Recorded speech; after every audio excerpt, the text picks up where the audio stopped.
Everyone. तो आज हम बात करेंगे राउंडिंग बॉटम पैटर्न के बारे में। तो जैसा कि हम जानते हैं, ये एक बुलिश ट्रेंड रिवर्सल पैटर्न है जो कि डाउन ट्रेंड को अप ट्रेंड में कन्वर्ट कर देता है। अब होता ये है कि मार्केट में गिरावट चल रही होती है, जिस वजह से प्राइस नीचे आ रहे होते हैं। मगर एक पॉइंट ऐसा आता है जब प्राइजेस नया लो नहीं बनाते और वहीं वहीं कंसोलिडेट कर रहे होते हैं और धीरे धीरे ऊपर की तरफ बढ़ने लगते हैं। जब ये प्राइस ऊपर की तरफ बढ़ते हुए एक नेकलाइन को ब्रेक करते हैं, तब ये पैटर्न फॉर्म होता है। इस पैटर्न का कंफर्मेशन हमें कैसे मिलेगा, अब ये जानते हैं। जैसा कि हम जानते हैं, मार्केट में गिरावट चल रही थी तो प्राइसेस लगातार गिर रहे थे।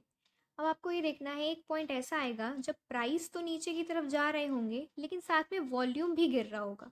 इससे हमें ये पता चलेगा कि सेलर्स का प्रेशर धीरे धीरे कम हो रहा है और इसीलिए ट्रेंड रिवर्स होने के चांसेस हैं।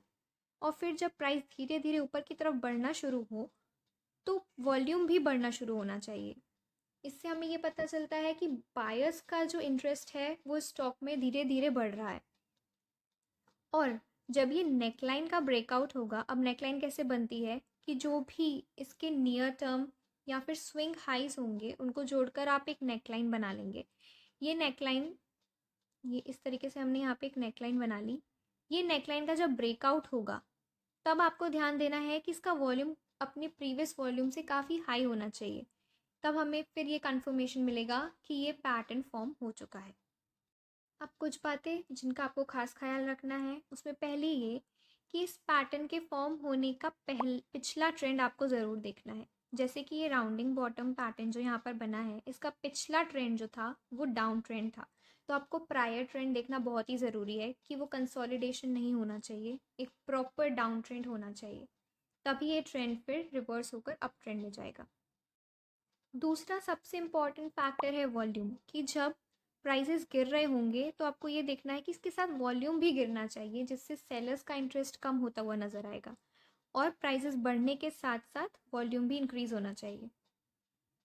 अब तीसरी बात ये कि हम जो ये नेकलाइन बनाएंगे, ये नेकलाइन पहले रेजिस्टेंस का काम कर रही थी, अब ये नेकलाइन सपोर्ट का काम करेगी ब्रेकआउट के बाद।